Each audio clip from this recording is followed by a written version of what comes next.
और बहुत सारे बच्चे हमसे एक दो चीजें जो पूछ रहे हैं वो क्या है कि सर आप सभी लोग कह रहे हैं कि एफर्ट बढ़ाओ, लेकिन अब करना क्या है एग्जैक्टली ये कोई नहीं बता रहा। ठीक है, मतलब कितना एफर्ट बढ़ाना, करना क्या है एग्जैक्टली आप में से कोई बता नहीं रहा है, लेकिन सब कह रहे हैं एफर्ट बढ़ाओ, कोई बताओ तो सही है। ठीक है, 1 मिनट लेते हैं, 1 से 2 मिनट, और चीजों को आपको समझाने की कोशिश करते हैं। एक एग्जाम्पल लेते हैं। मान लो आपने कभी किसी हिल स्टेशन पे या किसी गांव में या कभी आपको जाना था, आपकी हॉलीडे प्लान थी, एक पर्टिकुलर डेट को आपको जाना था। तो आप क्या करते हो, उस हॉलीडे के लिए तैयारी करना स्टार्ट कर देते हो 2 महीने पहले से। आपको खुशी हो रही होती है, ये ले लेंगे, ये ले जाएंगे, वो ले जाएंगे। ठीक है, क्लियर है, सही है।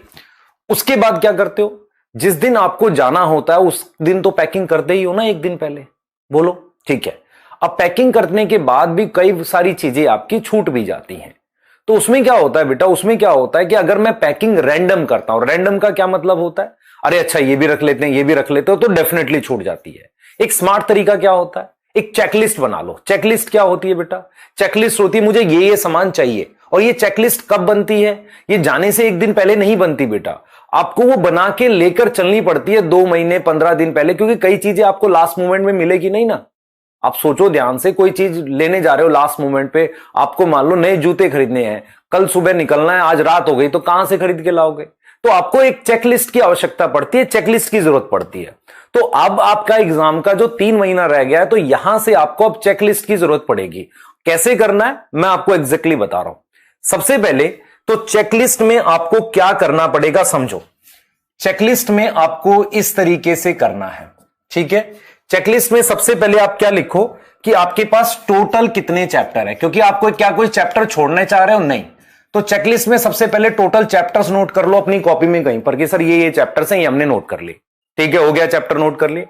उन चैप्टर में से आप वो लिख लो कि जैसे आप मान लो जो चैप्टर आपके कंप्लीटेड है या पेंडिंग है ना, जिसको आप लिख सकते हो या तो आपका कोई बैकलॉग है या वो आपके कंप्लीटेड है। हां सर, ये भी नोट कर लेंगे। ठीक है, उसके बाद उसमें आप वीक, स्ट्रॉन्ग और मीडियम लिख लो कि जो आपको लगता है कि आपका स्ट्रॉन्ग है, वीक है, मीडियम, इसको लिख लो। उसके बाद आप लिखो कि आप कैसे रिवीजन करोगे। ठीक है, और फिर उसके साथ आप क्या करो, टोटल टाइम लिख लो कितने दिन का है, टोटल टाइम आप इसको लिख लो।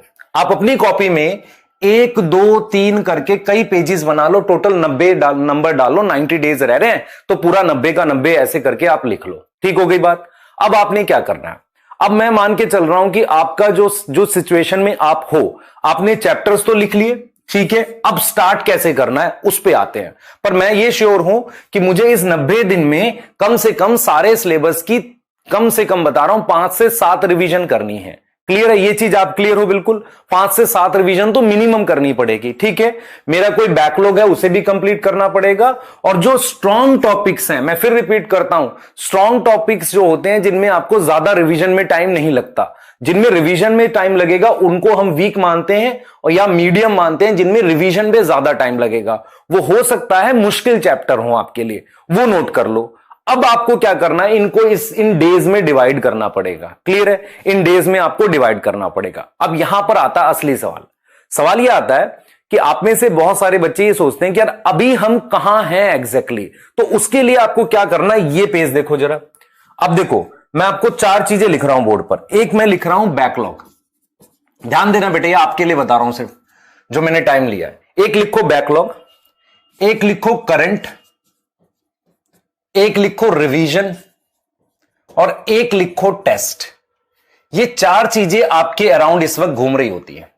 जो 5वीं चीज आपके अराउंड अगर कोई और घूम रही है तो उसको हटा दो। मतलब क्या हुआ, अगर आप किसी तरीके की किसी भी एसोसिएशन में जुड़े हुए हैं, कमेंसलिज्म, सिम्बायोटिक, उसको अपने आसपास से फिलहाल हटा दो। ठीक है, अब रियल सिचुएशन ये है कि मेरे लिए सबसे इंपॉर्टेंट ये चीज है करंट। मुझे करंट पर पूरा फोकस करना है, मुझे करंट पर पूरा फोकस करना है। ठीक है, ये पूरा फोकस करना है। अब यहां पर पहला बच्चा वो है जिसका कोई बैकलॉग नहीं है, ये वो बच्चा है जिसका कोई बैकलॉग नहीं है, तो वो करंट को करते हुए रिवीजन की तरफ जा सकता है। मींस क्या हुआ, वो अपना करंट चलाएगा और ये आपके लिए कितने दिन का प्लान है, सिर्फ 15 से 20 दिन का। तो मैं ये मान के चल रहा हूं कि आप 20 दिन तक आप इस पर रहोगे। तो सबसे पहले तो वो बच्चा भाई जिसका कोई बैकलॉग नहीं है, तो वो करंट पढ़ते हुए क्या कर ले, अपना रिवीजन का प्लान कर ले कि मैं करंट के साथ साथ कोई एक चैप्टर 2 चैप्टर रिवाइज कर पा रहा हूं। इनकेस नहीं भी कर पा रहा हूं तो वेट करे करंट फिनिश होने का, क्योंकि 15 से 20 दिन में मैक्सिमम सब जगह आपका सिलेबस खत्म हो जाता है। ठीक है, तो फिर आप जा सकते हो रिवीजन पर करंट की स्पीड फास्ट है। आप समझ रहे हो मैं क्या बोल रहा हूं? करंट की अभी स्पीड फास्ट है, तो ज्यादा फोकस आपको करंट पर देना पड़ेगा। जो चल रहा है 15-20 दिन की बात है। टाइम कोशिश करो निकालने का कि पुराने में से चैप्टर मुझे रिवाइज करना है। अब यहां पर दिमाग में आता है क्या सर मैं 11th के पहले चैप्टर से रिवाइज कर? बेटा देख, रिवीजन में तेरे को कोई भी चीज उठा, चाहे रिसेंट की उठा या पहले की उठा, पर रिवीजन में ऐसे करना है तुझे मतलब सारा ही रिवाइज करना पड़ेगा, पूरा पूरा चैप्टर रिवाइज करना पड़ेगा। आधे अधूरे से नहीं होगा। क्लियर है कि नहीं बताओ बेटा?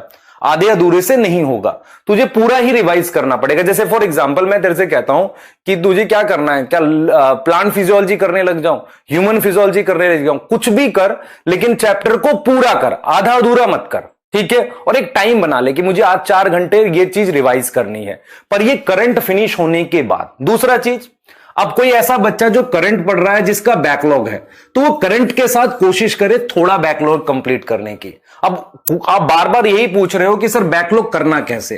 देखो, बैकलॉग के लिए आपके पास एक ऑप्शन ये है कि आप वन शॉट देख लो, साथ में आपको डीपीपी सॉल्व करनी चाहिए।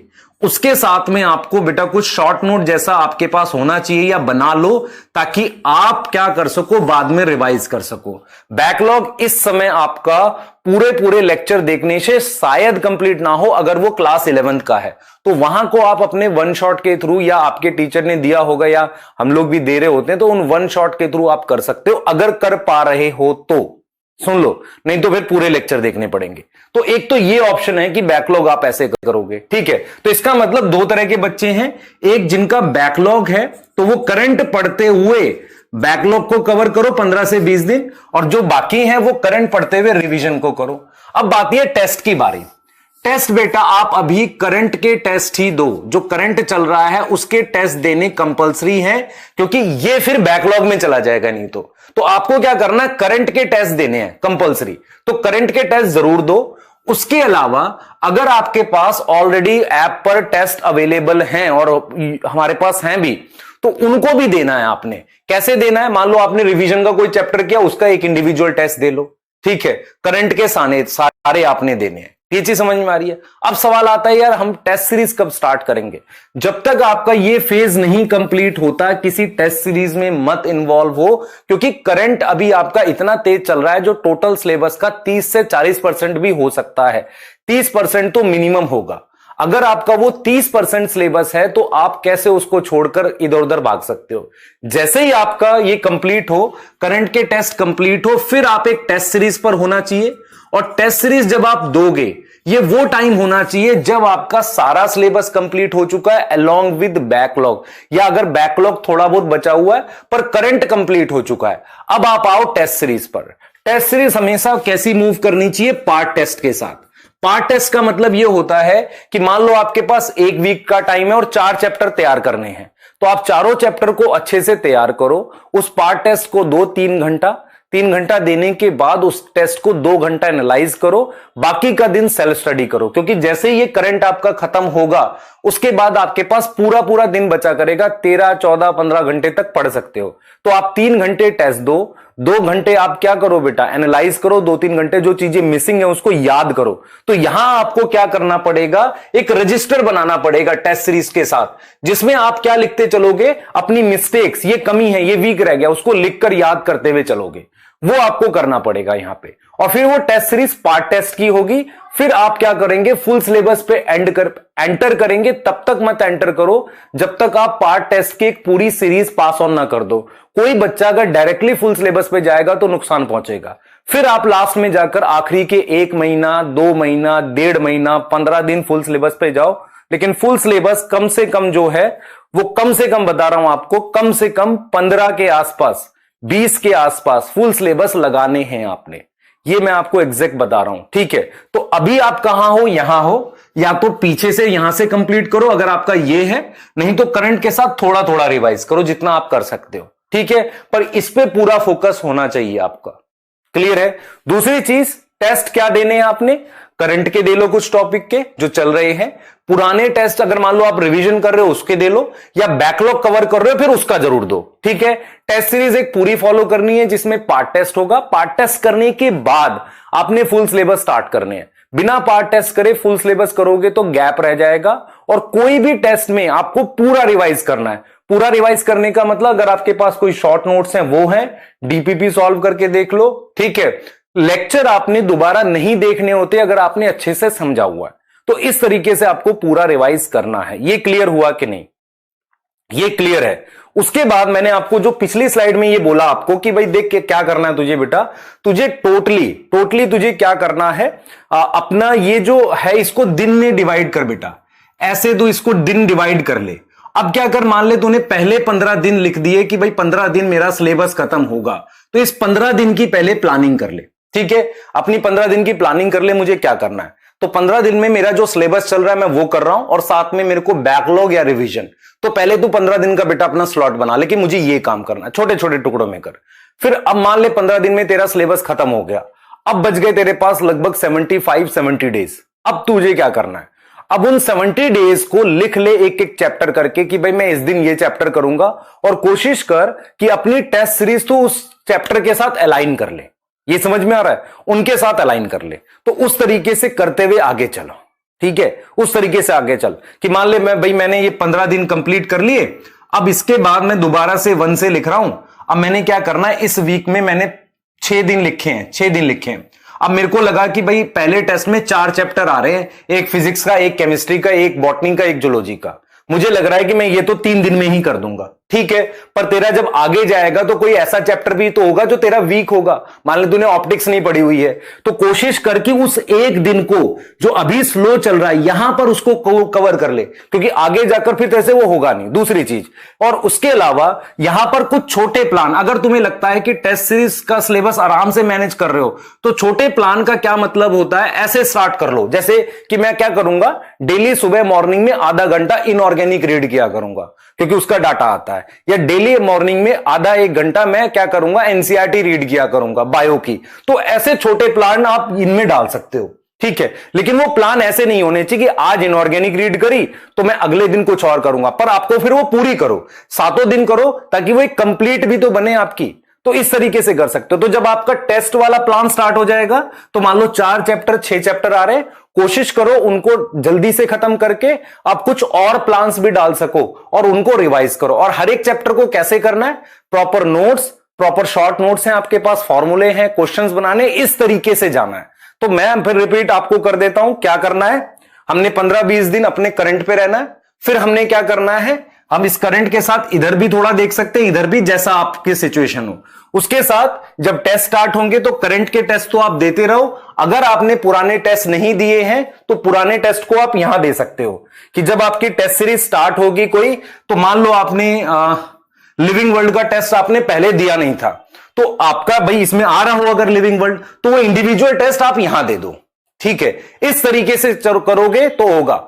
दूसरा आपने क्या करना है बेटा, कि जब आप यहां पर ये करते करते आगे बढ़ोगे, तो कोशिश करो कि आप टेस्ट सीरीज के अकॉर्डिंग 1.5 महीने में पूरा सारा मतलब खत्म कर जाओ। मान लो 70 डेज हैं, तो आपके पास कम से कम भी फुल सिलेबस करने के लिए महीना भर या लगभग 20 दिन ऐसा तो होना ही चाहिए। उससे पहले ही मतलब आप सारा खत्म कर लो। और रिवीजन कम से कम बेटा सारी चीजों की 5, 7, 8 जितनी बार कर सको बार बार रिवाइज करो। बार बार लेक्चर नहीं देखने होते, लेक्चर उन्हीं टॉपिक्स के देखने होंगे जिनमें आपको डाउट होगा, सारे आपने नहीं देखने होते। ये मेरी तरफ से है आपको। क्लियर है, एकदम क्लियर है। सबसे पहले अपनी कॉपी पे क्या करोगे, नंबर ऑफ चैप्टर्स लिखोगे, जो आपकी चेकलिस्ट बनाएगा।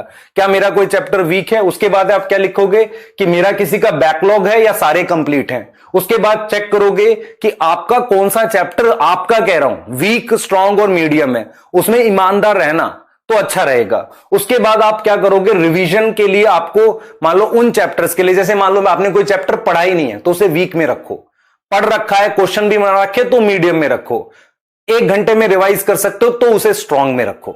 सही है, और फिर उनको इस वाले पार्ट में आपने डिवाइड कर लेना है। क्लियर है। और यहां पर आपको मैंने क्लियरली बताया बेटा ये वाले में कि आप अपना पहले स्टेटस पहचान लो कहां है। तब आप कर पाओगे।